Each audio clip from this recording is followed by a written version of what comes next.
रिविलगंज थाने में हत्या के एक मामले में धर्मेंद्र चौधरी के ऊपर एफआईआर दर्ज है। उसे प्रशासन की तरफ से संरक्षण दिया जा रहा है और उसी धर्मेंद्र चौधरी ने एक नए कुकर्म को अंजाम दिया है। निवर्तमान पार्षद धुरंधर चौधरी ने आरोप लगाया है और साइबर क्राइम में एनसीआर भी लिखवाई है। निवर्तमान पार्षद धुरंधर चौधरी का कहना है कि मेरा फोटोग्राफ लगाकर इंस्टाग्राम आईडी बनाकर वार्ड संख्या 20 की वर्तमान नगर पंचायत पार्षद खुशबू देवी पति घनश्याम प्रसाद मोहल्ला सेंगर टोला रिविलगंज को तथा मोहल्ले वासियों को धर्मेंद्र चौधरी सेंगर टोला का जो कि थाना रिविलगंज के अंतर्गत आता है, गंदी भद्दी गालियां देकर फूट डालकर अशांति फैलाकर मुझे बदनाम करने की कोशिश करना चाहता है और मेरी जो प्रतिष्ठा है उसे धूमिल करना चाहता है। जनता के द्वारा जिला बदर कराना तथा मॉब लिंचिंग के द्वारा मेरी हत्या की साजिश कर रहा है। ऐसे खतरनाक शातिर आरोपी और अपराधी को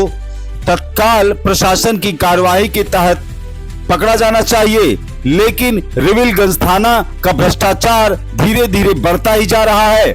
वह इन अपराधियों पर किसी प्रकार का कोई भी नकेल कसने में असफल हो रहा है। आप देख सकते हैं कि कमेंट में जो भी सोशल मीडिया पर डाले गए हैं वो उनमें कमेंट, उन पोस्टों पर कमेंट इतने भद्दे हैं, अभद्र हैं कि हम जनता को उन्हें पूरी रूप से दिखा भी नहीं सकते। राज्य के मुख्यमंत्री डॉक्टर हेमंत विश्व शर्मा ने गोमांस पर प्रतिबंध लगाया है, लेकिन अब गायों के सिंडिकेट को भी बंद करना होगा। यह टिप्पणी की है राइजर दल के जिला संगठन महासचिव मिहाज इस्लाम ने। आइए जानते हैं क्या है कहना मिहाज इस्लाम का।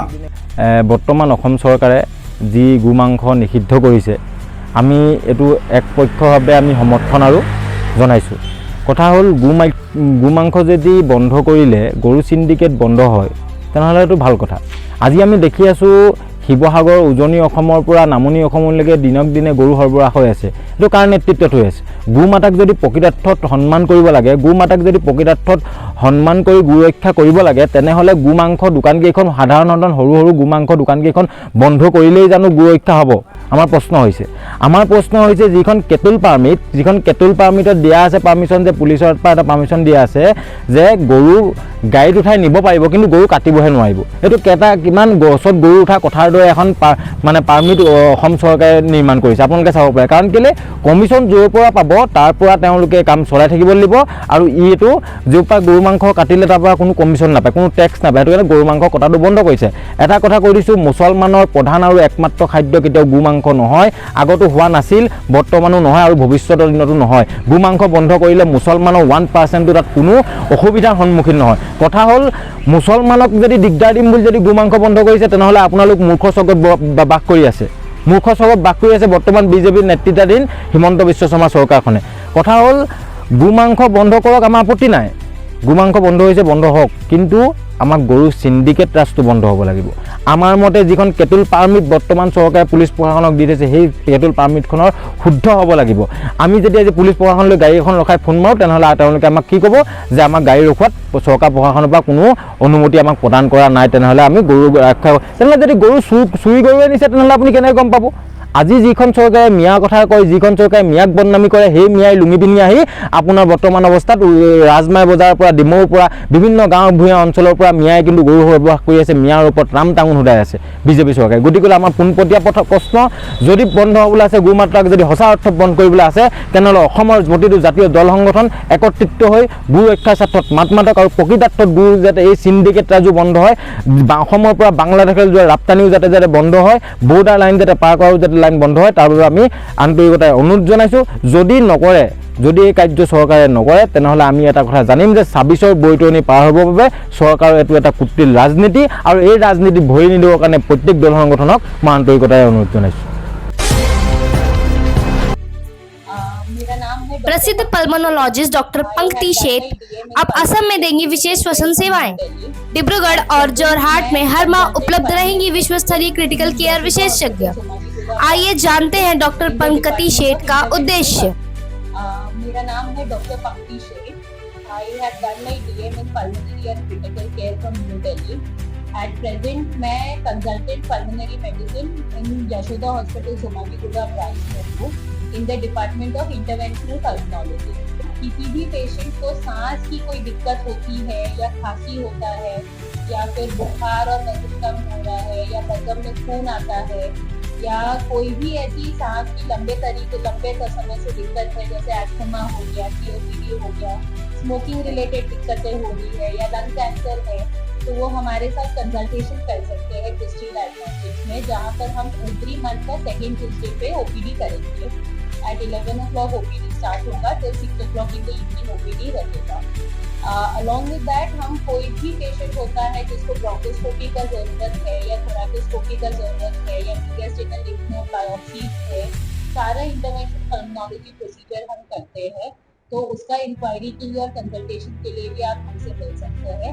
एनी डिजीज, कोई भी रेस्पिरेटरी, कोई भी लंग्स का डिसऑर्डर है, उसके लिए वी आर ऑलवेज अवेलेबल। साथ ही साथ क्रिटिकल पेशेंट्स, कोई भी लंग का बहुत क्रिटिकल बीमारी हो जिसके लिए ICU का ज़रूरत है, ECMO का ज़रूरत है, वो भी हमारे से कंसल्टेशन कर सकते हैं। Lung transplantation is also, Yashoda hospital में लंग ट्रांसप्लांटेशन भी बहुत अच्छे से होता है, तो कभी हमारी ज़रूरत है तो फिर आप क्रिस्टल डायग्नोस्टिक्स में कंसल्टेशन कर सकते हैं। Thank you.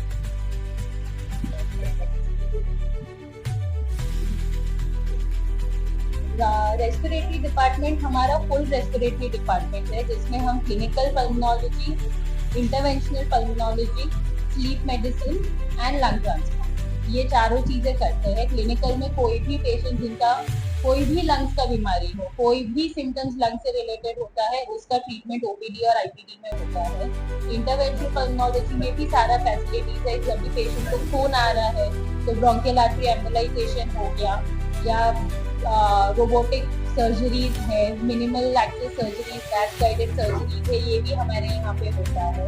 तो कोई भी ICU हमारा बहुत अच्छा ICU है, रेस्पिरेटरी सारा क्रिटिकल केयर के लिए है, ECMO और ICU बहुत अच्छा ICU है, अलग से एक पूरा यूनिट है हमारे यहाँ पे।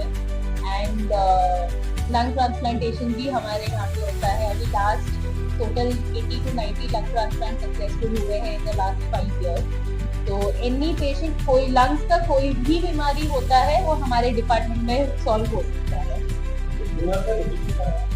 जोरहाट में क्रिस्टल डायग्नोस्टिक्स, इन क्रिस्टल डायग्नोस्टिक्स हमारा OPD रहेगा एवरी मंथ का second Tuesday 11 to 6, 11 AM to 6 PM। हाँ जी,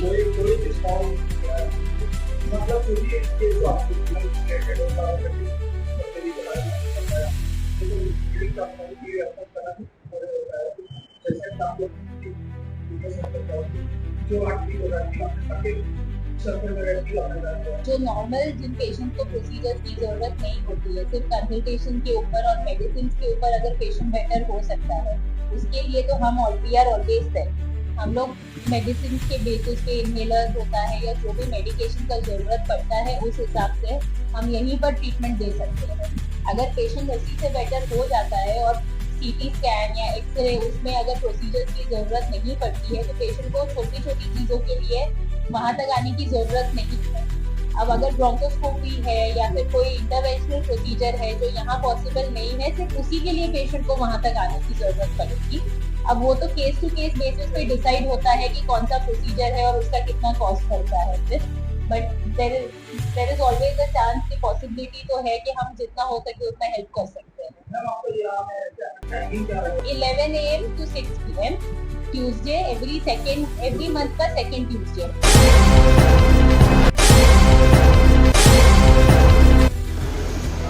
गोरखपुर सहित अशफाक उल्ला खां प्राणी उद्यान केंद्र मंगलवार को दर्शकों के लिए खोल दिया गया।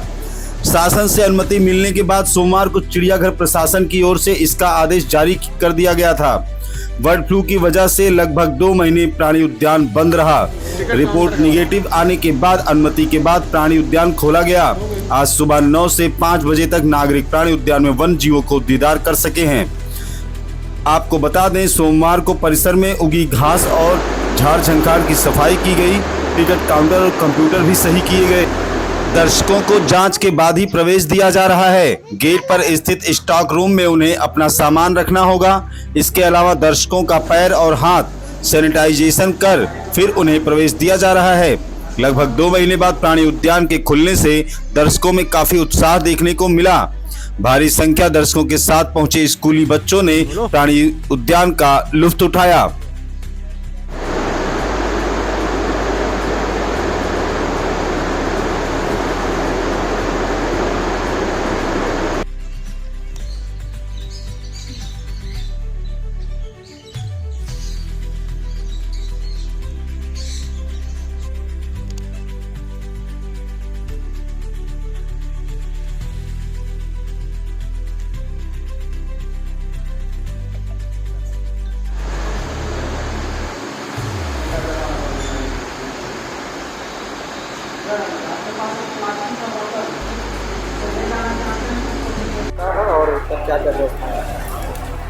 लगभग 2 महीने के बाद से बर्ड फ्लू की वजह से चिड़ियाघर बंद कर दिया गया था और 2 महीना बीतने के बाद से लगभग 2 महीना हमारा बीत चुका है। अब चिड़ियाघर को पुनः खोल दिया गया है, क्योंकि जो भी वन्यजीव बर्ड फ्लू पॉजिटिव पाए गए थे वो अब ठीक हो गए हैं, अब ये सब निगेटिव हो चुके हैं। तो ऐसे में जो प्रोटोकॉल था उसके तहत जो PCCA वाइल्ड लाइफ नियम के द्वारा हमारे डायरेक्टर सर ने अनुरोध किया था कि प्राणी उद्यान खोलने की अनुमति मिल जाए, तो अनुमति मिल गई। उसी के क्रम में आज से प्राणी उद्यान को खोल दिया गया है और निश्चित रूप से गर्मी बहुत ज़्यादा है, इसमें कोई दो राय नहीं है, लेकिन फिर भी प्राणी उद्यान इतने दिनों बाद खुला है तो अभी तक दर्शकों का तो उत्साह देखने को मिल रहा है। अभी हमको लग रहा है कि 100 से भी अधिक बच्चे प्राणी उद्यान घूमने आ चुके हैं और लगभग 200 से 300 अन्य लोग भी आ चुके हैं।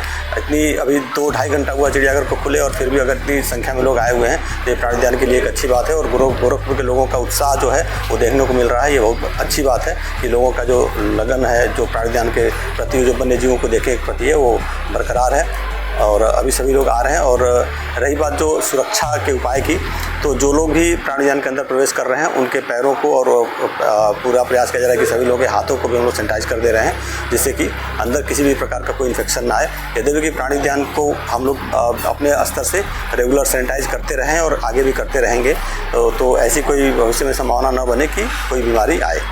जो टिकट का क्या होता भी है या बड़ा? नहीं, टिकट का दर वही है। बड़े लोगों के लिए 50 रुपये और छोटे लोगों के लिए जो कम उम्र के बच्चे होते हैं उनके लिए जो टिकट है वो 25 रुपया है। और अगर कोई अपने ग्रुप में आता है, स्टूडेंट्स आते हैं अगर पूरे टीम ग्रुप में, तो उनके लिए उसमें जो 20 रुपये और 40 रुपये का टिकट हो जाता है। दर वही है, टाइमिंग भी वही है, सुबह 9 बजे से लेकर शाम के 5 बजे तक टिकट काउंटर खुला रहेगा और दर्शक इस बीच में आके प्राणी उद्यान घूम सकते हैं।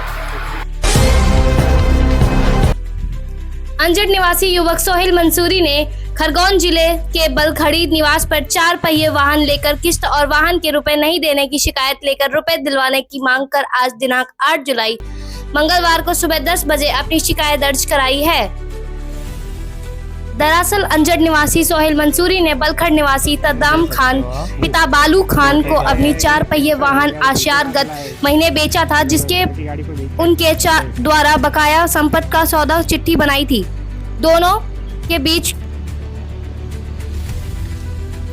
करार के बावजूद सद्दाम खान द्वारा फरियादी को ना तो किस्त की रकम दी जा रही है और ना ही गाड़ी लौटाई जा रही है, जिसकी शिकायत अजंड थाने पर भी की जा चुकी है। युवक ने एसपी से मामले में न्याय की गुहार लगाई।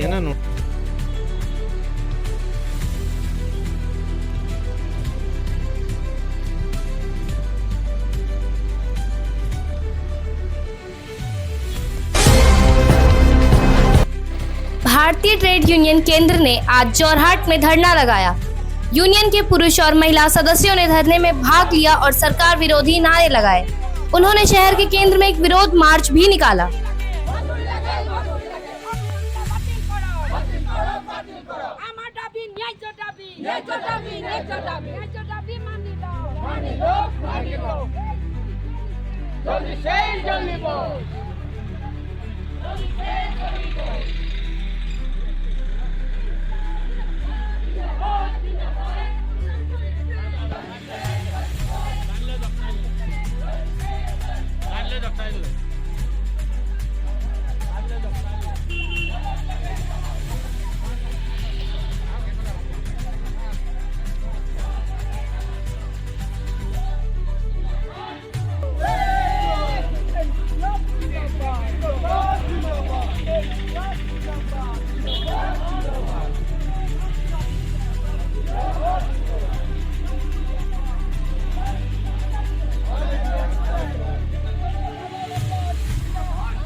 रिबलगंज कचनार पंचायत में सरपंच सह रजत, प्रखंड अध्यक्ष देवेंद्र राम अपने सहयोगियों के साथ विरोध प्रदर्शन में रोड पर दिखाई पड़े।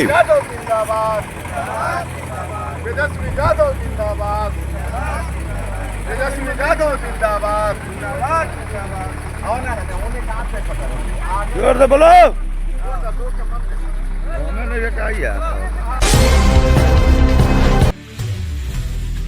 बिजली विभाग ने 1500 रुपए का बिल ना चुकाने पर एक सरकारी विभाग की बिजली काट दी। शिवसागर जिले के बिजली विभाग ने नाजिरा स्थित उप विद्यालय निरीक्षक कार्यालय की बिजली काट दिया। बिजली नहीं होने से पंखे, लाइटें और कंप्यूटर नहीं चल रहे हैं। कर्मचारी भीषण गर्मी में काम नहीं कर पा रहे हैं। पेंशन भोगी परेशान हैं। बिजली ना होने से, कंप्यूटर नहीं चलने से कार्यालय का बहुत सारा काम नहीं हो रहा है। बड़ी परेशानी में है विभाग के कर्मचारी।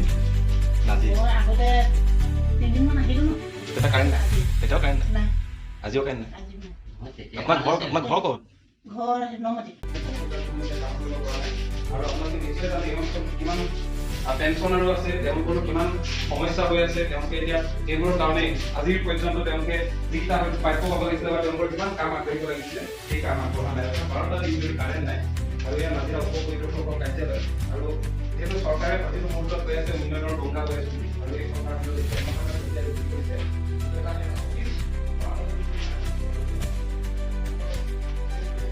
কেনেধৰণে চলি আছে? সমস্যাবোৰ কি কি? সমস্যা মানে অন্য সমস্যা নহয়, আমাৰ এতিয়া এই কাৰেণ্টৰ কাৰণে সমস্যা হৈ আছে।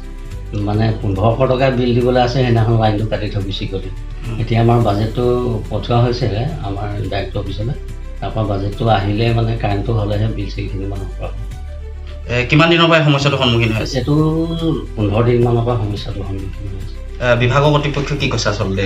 এইখিনি আমাৰ ওপৰলৈ পঠাইছোঁ, তাৰপৰা অহা নাই। তাৰপৰা আহিলে হৈ যাব। এতিয়া আপোনালোকৰ কি কি কষ্ট হৈছে? কষ্ট মানে দেখিছে গৰমত থাকিব পৰা নাই, বিল চিল বনাব পৰা নাই। বিল মানে বহুত পেণ্ডিঙো নাই। এই পেঞ্চনৰ 6জনমানৰ লিভ এনকেচমেণ্টৰ বিল বনাবলৈ আছে। তাৰপৰা GPFৰ চেংচনিং অৰ্ডাৰ 15টামান আহিছে, সেইকেইটা বনাব পৰা নাই। বাকীখিনি আমাৰ কাম চব সুচাৰুৰূপে চলি আছে, কাৰো পেণ্ডিং হৈ থকা নাই। কাৰেণ্টটো নথকাৰ কাৰণেতো কাৰেণ্টটো নথকাৰ কাৰণে 6খনমান বিল বনাব পৰা নাই। আৰু GPFৰ মানে প্ৰায় 15খনমান পেঞ্চনাৰসকলৰ অকণমান অসুবিধা হৈছে সেইটো কাৰণে। এই বিল্ডিংটো একচুৱেলি ভাড়াত চলি আছে নেকি? ভাড়াত এইটো কিমান টকা ভাড়া কেজি? ভাড়াত এইটো 18,000। 18,000 ভাড়াও পেণ্ডিং আছে নেকি? নাই, সেইটোতো আছেই। কিমান আছে ভাড়া পেণ্ডিং? ভাড়া কিমান বেছি নাই, এই এবছৰমানৰ আছে। এবছৰমান আছে, 18,000কে এমাহত।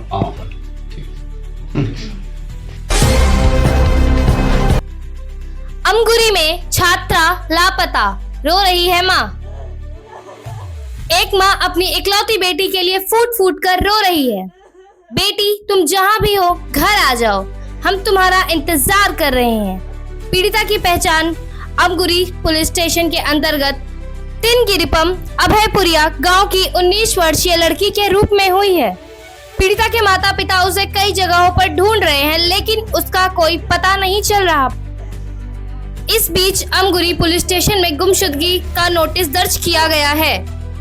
पीड़िता के परिवार ने बताया कि पुलिस ने पूछताछ के लिए एक किशोर और एक महिला को हिरासत में लिया है। छात्रा उच्चतर माध्यमिक द्वितीय वर्ष की छात्रा थी। पीड़ितों के उद्धार के लिए नव उदित समाज के अध्यक्ष और परियोजना समन्वयक फरीद इस्लाम हजारिका ने क्या कहा, आगे सुनिए।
এইটোতো প্ৰথমে এতিয়া 17 বছৰীয়া ছোৱালী আমিতো কাবালত গ'ল বুলিও সন্দেহ কৰিব পৰা নাই আৰ্থিকভাৱে বা কোনোবাই এনেকুৱা সৰবাৰকাৰীয়ে নি তেওঁ কিবা হেৰিয়ে কৰিলে নেকি মই প্ৰথমে আপোনালোকৰ চেনেলত নমস্কাৰ জনাইছোঁ আৰু মই আমাৰ ছোৱালীজনীৰ বিষয়ে অলপ ক'ব বিচাৰিছোঁ মানে 4 তাৰিখ 7 জুলাইত তাইক ঘৰৰ পৰা আবেলি ঘৰৰ পৰা ওলাই গৈছিলে ওলাই যোৱাৰ পিছত আৰু তাইক আমি কোনো অনুসন্ধান নাপালোঁ ছোৱালীগৰাকী পিছত আমি এনেকৈ কৰাৰ পিছত 5 তাৰিখে আমাক আগবেলা এটা ফোন কৰিছে যে বোলে ছোৱালীগৰাকী শিৱসাগৰ দলমুখ চাৰিআলিত আছে যোৰহাট যাবলৈ ওলাইছে বুলি ক'লে সেইটো ফল কল আমি অলৰেডি যেতিয়া আমি 4 তাৰিখে থানাত এজাহাৰখন দিছোঁ তেতিয়া আমি সেই কথা এটা উল্লেখ কৰিছোঁ থানাও সেইটো নাম্বাৰ হয়তো তেওঁলোকে কল কৰিছে তেওঁলোকক তাৰপিছত আমি 4, 5, 6, 7 তাৰিখে এনেকৈ থানাৰ লগত যোগাযোগ কৰি আছোঁ 7 তাৰিখে আমাক 3:30 বজাত আকৌ এটা কল কৰিছে যে বোলে ছোৱালীগৰাকী বালিঘাটত টেম্পুত উঠি ঘৰলৈ গৈ আছে ঘৰমুৱা হৈ আছে বুলি কৈছে আৰু সেই সন্দৰ্ভত আমি ইয়াৰ পৰা আপোনাৰ নাজিৰালৈকে বিচাৰি গৈ আছোঁ যাওঁতো কোনো আমি একো সন্দৰ্ভ নাপালোঁ নোপোৱাত আমি 2টা মোবাইল নাম্বাৰ আমি কালেক্ট কৰি যেতিয়া মানে তেওঁলোকৰ প্ৰফাইল খুলি ID চেক কৰাত 2টা একে ঘৰৰ নাম্বাৰ ওলাইছে সেই সন্দৰ্ভত আমি থানা জনোৱাত আৰু সেই বিষয়ে আমাক সহায় কৰিছে আৰু তেওঁলোকে হয়তো তেওঁৰ দুগৰাকীক এৰেষ্ট কৰিছে এগৰাকীৰ নাম হৈছে আজমিৰা আৰু এগৰাকীৰ নাম হৈছে আস্তিকা তেওঁলোকৰ ঘৰ হৈছে নমাটিত ছোৱালীজনীক আমি যেনেকৈ সুহৰে কৈছে আমি সেই সুহৰে ঘূৰি অহাটো বিচাৰোঁ আৰু অলৰেডি তেওঁলোকে কৈছে যে এগৰাকী মানুহে নি তেওঁলোকৰ ঘৰত থৈছে অলৰেডি 2 দিন তেওঁলোকৰ ঘৰত আছে ছোৱালীজনী আৰু ফটককৈ তেওঁলোকে কৈছে বোলে কালি সন্ধিয়া ছোৱালীজনী ঘৰৰ পৰা ওলাই গৈছে অলৰেডি 7 তাৰিখৰ দিনা আৰু আমি আমাৰ মাননীয় মুখ্যমন্ত্ৰী শৰ্মা ছাৰলৈ আৰু আমাৰ যি আৰক্ষী বিষয়া আছে আমি তেওঁলোকক সকলোকে অনুৰোধ কৰিছোঁ আমাৰ ছোৱালীজনীক সুব্যৱস্থাভাৱে ঘূৰাই আনি দিয়ে যেন হয় আমাৰ এতিয়া একেবাৰে আৰ্থিক অৱস্থা একেবাৰে শোচনীয় দিন হাজিৰা কৰিলে মানুহৰ খাই বৈ চলিব হৈছে এতিয়া হেৰুৱা ছোৱালী মোৰ ভণ্টি হৈছে আপুনি আমি এতিয়া যদি তেওঁৰ পিছতে যদি বিচাৰি থাকে একো আমাৰ একো হেৰিয়ে নাই দিনটো হাজিৰা নগ'লে গধূলি খাবলৈ যোগাৰ কৰিব পৰা অৱস্থা নহয় সেইকাৰণে আমি আমাৰ আৰক্ষী বিষয়া শিৱসাগৰ প্ৰশাসন বিষয়াও কৈছোঁ আৰু মাননীয় মন্ত্ৰী হিমন্ত বিশ্ব শৰ্মাও আমি অনুৰোধ কৰিছোঁ আমাৰ ঘৰত যিটো ঘটনা হৈছে যে বেলেগৰ লগত নহয় সেইবাবে কঠোৰ ব্যৱস্থা কৰি আমাৰ ছোৱালীজনীক যেনেকৈ উদ্ধাৰ কৰি দিব বৰ্তমান দেখাই গৈছে প্ৰায় শিৱসাগৰত 7-8গৰাকী কিশোৰী নিৰুদ্দেশ হৈছে বা কিছুমান বাল্য বিবাহ কৰা হেতুকে পলাই গৈছে মই সেইকাৰণে অভিভাৱকসকলক অনুৰোধ জনাম আপোনালোকে অলপ এৱাৰনেছ হওক বিশেষকৈ ফোনটো ব্যৱহাৰ কৰিব নিদিব সহজে এই ফোনটোৰ পৰা আমাৰ বহুত ঘটনা ঘটিব ধৰিছে অচিনাকি যুৱকৰ লগত কথা পাতিব নিদিব আপোনালোকে আৰু চৰকাৰক আমি অনুৰোধ জনাম কাউন্সেলিং আৰু নীতি শিক্ষাটো কম্পালচৰি ছাবজেক্ট কৰক আৰু এই বস্তুটো যেতিয়ালৈকে কৰা নহয় এনেকুৱা ঘটনা দুপত বাঢ়ি গৈ থাকিব আৰু নৱপ্ৰজন্ম এক ধ্বংস গ্ৰহত পৰিণত হ'ব সেইকাৰণে অসম চৰকাৰৰ কাউন্সেলিংটো কম্পালচৰি ছাবজেক্ট অনুৰোধ জনাইছোঁ আমগুৰি থানাৰ অন্তৰ্গত যিগৰাকী কিশোৰী নিৰুদ্দেশ হৈছিলে সেই নিৰুদ্দেশ ঘটনাৰ ওপৰত প্ৰায় আজি 5 দিন উকলি গ'ল কিন্তু ইতিমধ্যে বৰ্তমান ছোৱালীলৈকে উদ্ধাৰ হোৱা নাই এই সম্পৰ্কে আমি যোৱাকালি আৰক্ষী অতিৰিক্ত অধীক্ষকক আমি যোগাযোগ কৰিছিলোঁ আৰু যোগাযোগ কৰি পেলাই আচৰিত বিষয় 2-3টা নম্বৰৰ পৰা যেতিয়া ফোন আহিছিলে তেওঁলোকে ষ্টেটমেণ্টবিলাক অলপ খেলিমেলি দিছিলে ইতিমধ্যে আৰক্ষীয়ে তেওঁলোকক তদন্তৰ কাৰণে মানে সোধপোছৰ কাৰণে আনিছে আমি শিৱসাগৰ আৰক্ষী অধীক্ষক মহোদয়ক অনুৰোধ জনাম বিশেষকৈ শিৱসাগৰত দিনক দিনে বাল্য বিবাহ আৰু কিশোৰী নিৰুদ্দেশৰ ঘটনা বাঢ়িব ধৰিছে সেইকাৰণে এই ঘটনাৰ লেকাম লগাবলৈ আৰক্ষী প্ৰশাসন আৰু অধিক কঠোৰ হ'ব লাগিব বিশেষকৈ আমগুৰি থানা এটা দুৰ্বলতা কাৰণ 5 দিনলৈকে তেওঁলোকে তদন্তটো কিমান আগবঢ়াইছিল আমি গম নাপাওঁ কিন্তু আৰক্ষী প্ৰশাসনক অধীক্ষক মহোদয়ক আমি যেতিয়া যোগাযোগ কৰিলোঁ তাৰপিছতে তদন্ত গতি অলপ খৰতকীয়া হৈছে আৰক্ষী অধীক্ষকৰ মহোদয় আমি যথেষ্ট চাপৰ্ট পাওঁ কিন্তু কিছুমান থানা সকলোকে ক'ব বিচৰা নাই কিছুমান থানা বস্তু অলপ লেহেমীয়া গতি আমি কামবিলাক কৰা দেখোঁ সেইকাৰণে আমি অনুৰোধ জনাম কিশোৰীৰ শিশু ক্ষেত্ৰত যাতে কোনো ধৰণে কম্প্ৰমাইজ কৰা নহয় আৰু এই কিশোৰগৰাকী নিৰুদ্দেশ হোৱাত বা তেওঁলোকৰ ওচৰ হোৱাৰ ক্ষেত্ৰত যিসকল ব্যক্তি জড়িত তেওঁলোকক দৃষ্টান্তমূলক শাস্তি দাবী কৰিবলৈ আমি আৰক্ষী প্ৰশাসনক অনুৰোধ জনাইছোঁ